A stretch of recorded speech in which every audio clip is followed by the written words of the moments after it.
Welcome back to Where Hornets Walk, episode 36. And officially now, I think we're saying the season for Watford is done. Or is it? We'll get the panel's view on that in a second. We're also talking about all the calls for starting Duomo. We're announcing the player of the season from this podcast anyway. Rio, Aaron, and Luke will give their votes. And we're also talking about the player of the championship. Who's the best player we've seen play against Watford for any team across the 23. Welcome back. Thank you for joining us. The season is nearly done. And officially now from the Hawthorns, Rio, are we counting Watford out of this race? Yeah, 6 points away with we've got a bad goal difference as well and 4 games remaining. We've actually picked up 19 points from our last 20 games, which is kind of relegation form if you think of that. Not even a point per game. Yeah, I don't know how we've kept hold on to these playoff hopes for so long, but shows the job that Cleverley's doing. And only 6 points away with how many games we've won since December. If we signed an attacker in January, maybe we could be in the playoffs. Who knows? Yeah, and let's not repeat ourselves because here we are again, Aaron, talking about the lack of a striker and not having options. And but then you go and beat Hull, and some people say actually you played better against West Brom than you did against Hull, and yet you won and you lost. So I don't know how true that was. What did you make of the game yourself against West Brom? Yeah, I mean, it was just one of those where we decided that we were going to play football after going 2-0 down. So, and you can't expect to win football matches in this league if you don't come out straight away with your best. And it's something that we've done far too often this season. It really, as well as our lack of personnel, when it's actually come to the performances, it's always lacked in those first, especially 10 minutes. It seems. I saw a stat on the TikTok that said we are, if you take just first halves across the championship this season, we would be in the bottom three. Yeah. So if the second half just didn't happen, we would be relegated. And it just shows you that this season we cannot start games, and it's probably the what I imagine they'll be trying to correct in the pre-season and ready for next season. Yeah, this was how we played well, to be honest, but no cutting edge. We played worse midweek and won crazy league. And PB says, enjoy your holidays, lads, on the beach. On the beach already. Luke, are they playing like they're on the beach, or does it look like they still care? They still believe the players? No, I still think they do care. I think it's just more that now it's got to that point where the quality is not there. Last week, especially against Hull, you look at our lineup without Georgie or Bar, and you just go, this team's like, there's no excitement to it really. Like as a fan, I'm like, who am I actually looking forward to go and watch today? It's got to that point in the season as well where the season is most likely done. I don't think we was ever really that close to playoffs. I think now I would be just very happy with a top half finish, not because I've got a bet on it, but because I think it'd be a good job that Cleverley would have done for us. I do think that with the last sort of few games, as long as we just give a few of the other players some game time and just get ready for next season, because we know it's done now, just to finish on a high. Like I'd be happy with 4 or 5 points towards the end. Burnley this week's gonna be tough, and then hopefully just an away win against Pompey, hopefully, because that's what I'm going to. And then Sheffield Wednesday actually probably be the game which will decide if we finish in the top half or not at the end. So all I'm hoping for is just a top half finish. Cheers for that, Luke. And this was echoed, I think, by lots of fans here, Rio. I don't think we're dead as well. Duomo needs to start the next game. Cameron says Duomo looked very lively. I reckon he'll be a big player for us next season. Just too bad his injury stopped him from playing. It was a very good game for the last 50 minutes. We just need to have more than that, or that for the rest of the game. Where do you stand on these calls for Duomo to start the next 4 games? Well, I wouldn't rush him straight in because the last player we rushed back from injury was Barr, and he only lasted 15 minutes against Bristol City, which is annoying. He missed the Portsmouth game, but I'd like to see Duomo start maybe in a couple games' time, maybe give him another half an hour off the bench on Friday, and then start away at Portsmouth, because I remember a stat from the first half of the season where I think he made his debut against Sheffield Wednesday away, and then he played against Swansea on the Tuesday, and I think he made more interceptions in those 2 games than Sissoko, Kiembe, and whoever combined up until November. So I'd happily want him to start. And Tom Dele-Bashiru, I think, has been really off form. I don't know what it is. He picked up quite a bad injury in October time, just after Luton away, which he was out for 2 or 3 months, and he looks a bit nervous on the ball, and he gets dispossessed in possession. And I think West Brom's first goal on the weekend, he got it was partly his fault and Sissoko. So yeah, want to Emma to start. Okay.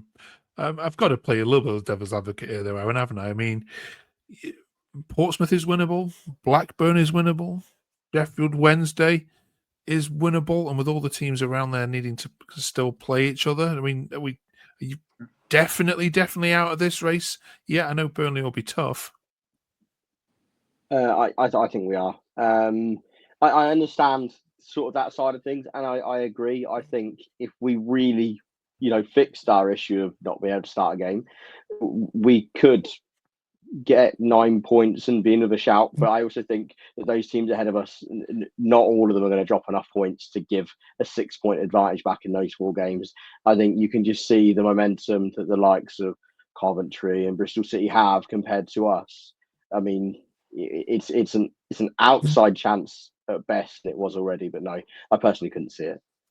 An open question to all 3 of you then. What do you all want to see in these 4 games that are remaining in terms of youth coming in or trying something different? Because like you say, you're not going down, you're not going up. So what would you want to see? I'll go first. A few of the youngsters, because obviously I didn't want to throw them in originally because our season was still on, but we've got certain players who won't be here next season. Bio, thank God. Larucci's out injured, but there's a few players on loan who we probably won't be renewing. Just a few fresh faces and prepare for next season. Yeah, I mean, I'd echo that. If there is any young players there that they have sort of had looking out on the fringes and thinking like Messiah Edwards, who's already seen coming a bit. You've got Ramirez of Spain, who I think someone who's quite hotly touted. You've got Nabizaza, another one. So I mean, throw a couple of them in while there's no sort of stake in it, and otherwise, just even if it's small, just gradual improvement. If we can just see a fast start in one of those games, if we can see a change in the way we move the ball going forward, I think Cleverley said recently, and I would agree. I think some people have called it boring, but I feel like it's just because we haven't really scored.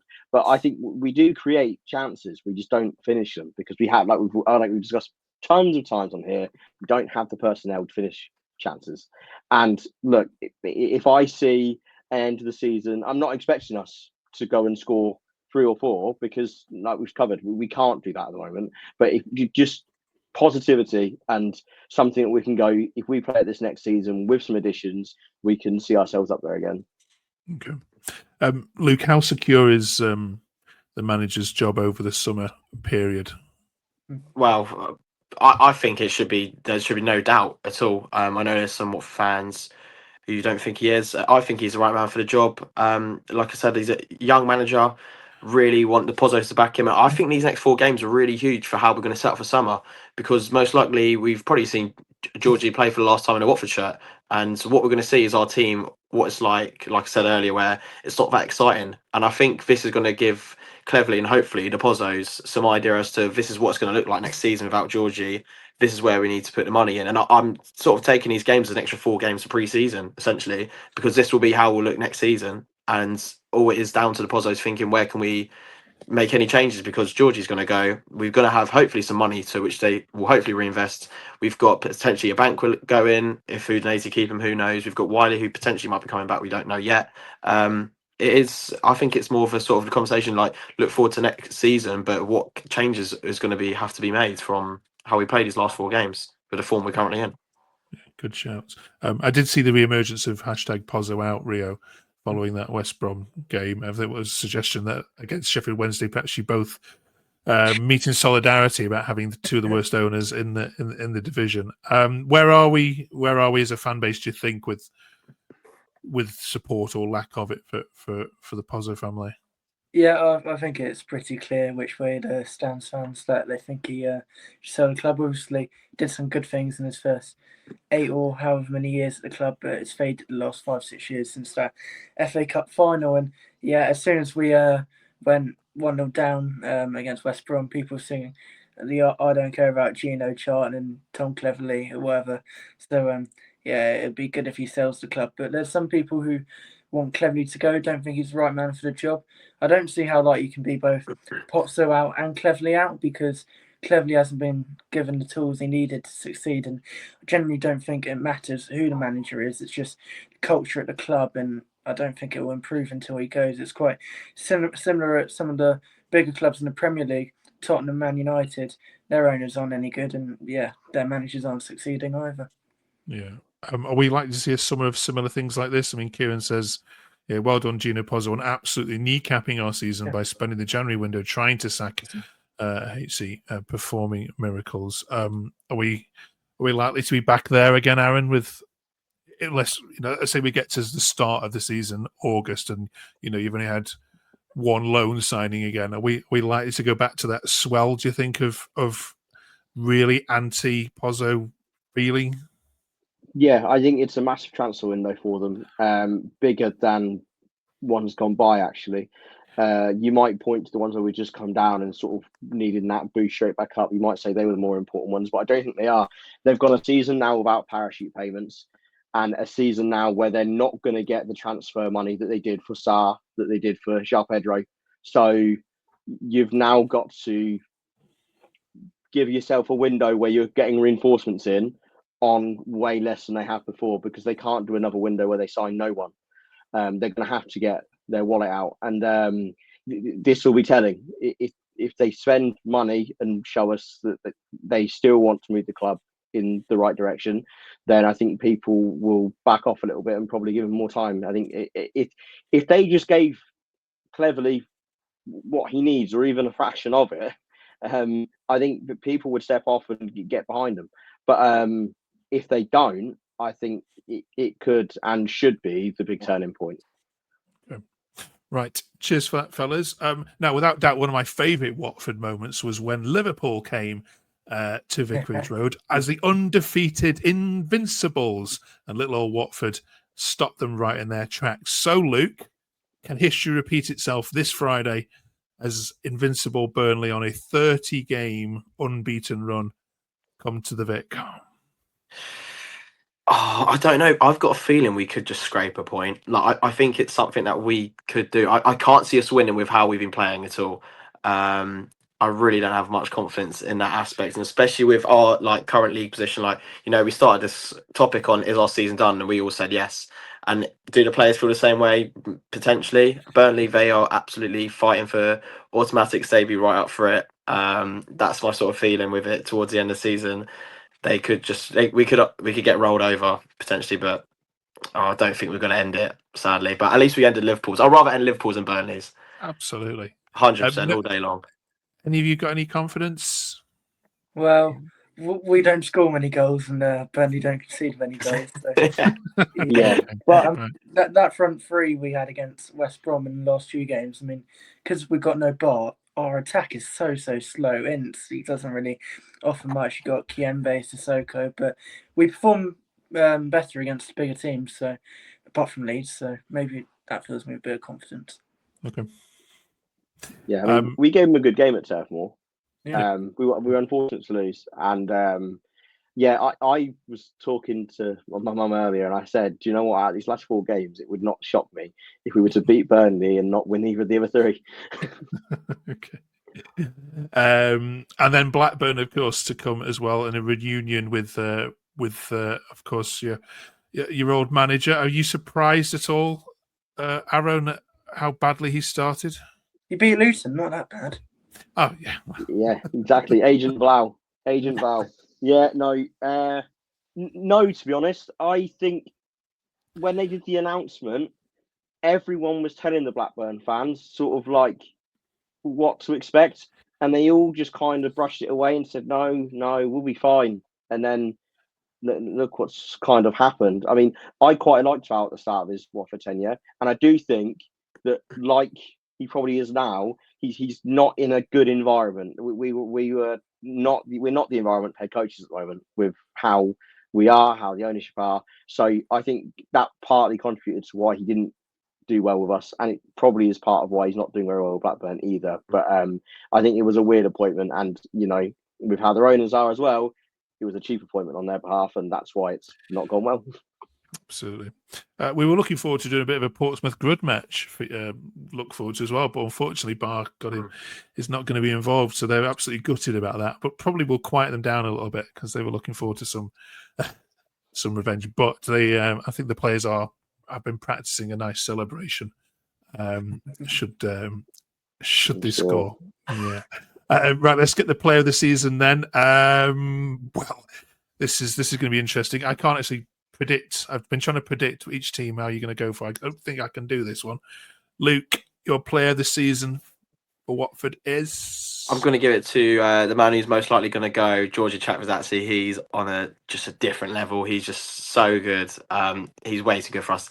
He should be at a lower sort of side in the Prem. I probably would have given it to Bath if we had more of him, if he was around longer, because you can see the difference in the game, and there's not many players exactly like him as well. But I'm going to have to give it to Georgie just on the technicality. He's so fun to watch. I'm going to be gutted when he goes. Rio? Yeah, our 4 best players this season have been Georgie, Pollock, Loser, and Barr. But Barr hasn't played enough games, and Georgie, I think, first half of the season he was on a different level, and then second half of the season I think you could see the fatigue kicking in, because obviously in the international break he's playing for Georgia, and he's one of our best players, if not the best, so he doesn't get rotated at all. But I'm going to go for Loser. I mean, our midfield was all over the place before he came in.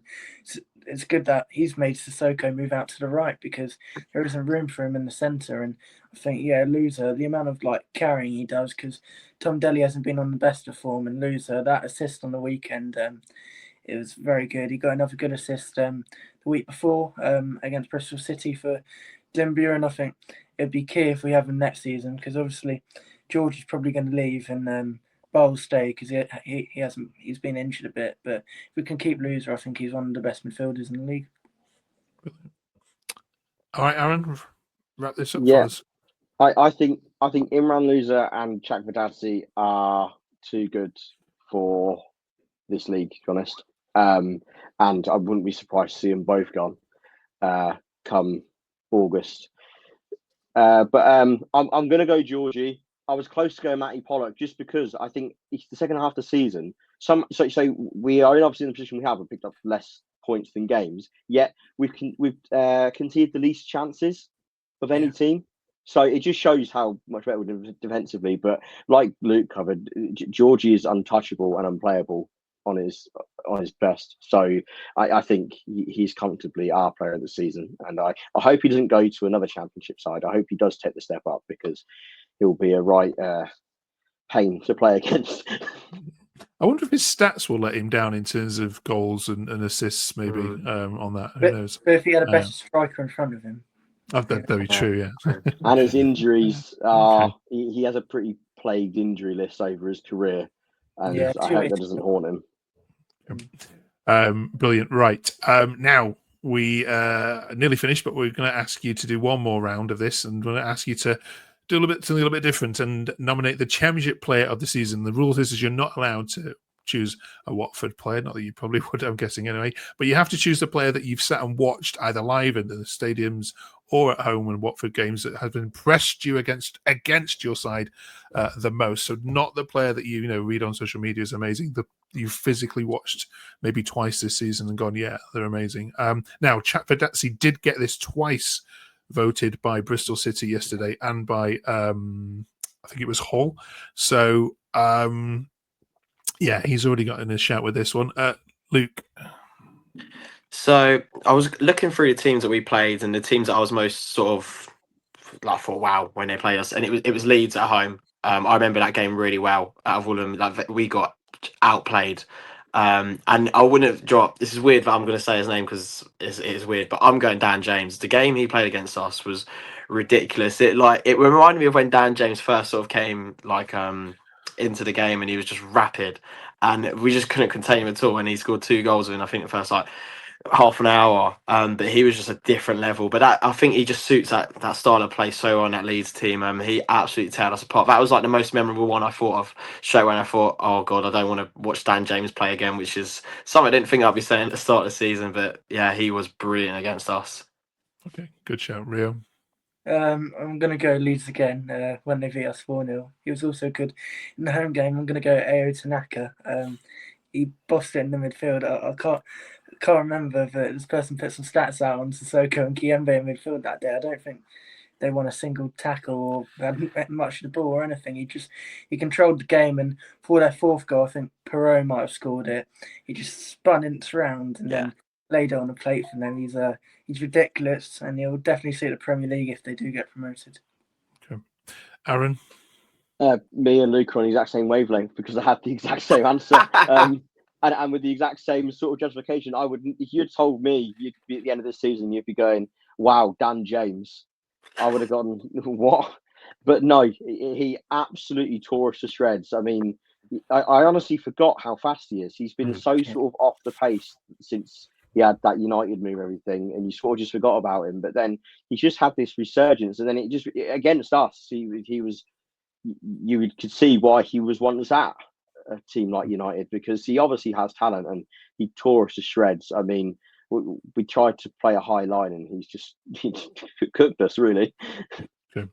Right. Thank you very much. All of you, one last question I've got to ask you again. I've asked you before, but will you genuinely miss Luton if they do go down, Rio?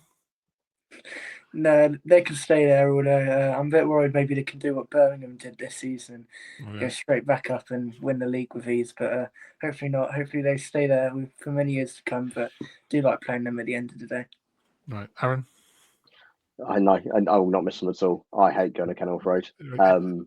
It's honestly become a chore these last sort of two visits, and no, I will thoroughly enjoy it if come 5 o'clock on the last day, they are gone. Luke? You know what? I'm a bit rogue here, but I actually wanted them to stay up just because they're the only fixture I actually really look forward to. Yeah, I know, Aaron, I see your reaction, but like, don't get me wrong, I'm not saying them stay up and then go for promotion. I'm saying as long as they're like rounds that sort of bottom of the table, because come on, like what other fixture am I looking on in June or July whenever dates come? I go, oh, I'm really looking forward to Bristol City away. Like Luton is the one I want. We've been away from them for so long. Like I've only seen us go to Kenilworth Road twice in my whole lifetime, and I'm 24 years old, and I'm about to lose it again. Like it is so exciting to play them. And you know, when we talked about the game before Luton, how excited we were, there's no other fixture we're that excited for. So I kind of want them to stay up, but also it's good for them to go down. But yeah, I think I'm a rare opinion on that one. That's why I asked it, because I suspected that we've got the same thing going on with Swansea and Cardiff, and would they want them to go down? What fixture would they look forward to? So yeah, thanks for your honesty, Luke. Right, thank you for joining us on this mammoth one this week. Who would have thought we'd have so much to talk about, given that there's nothing going on at Watford. Thank you so much for joining us. Thank you for joining us across the season as well. Have a great Easter weekend. Enjoy the 2 games, and we'll see you back here in 7 days' time to review both of them. Nearly there, folks. See you next week.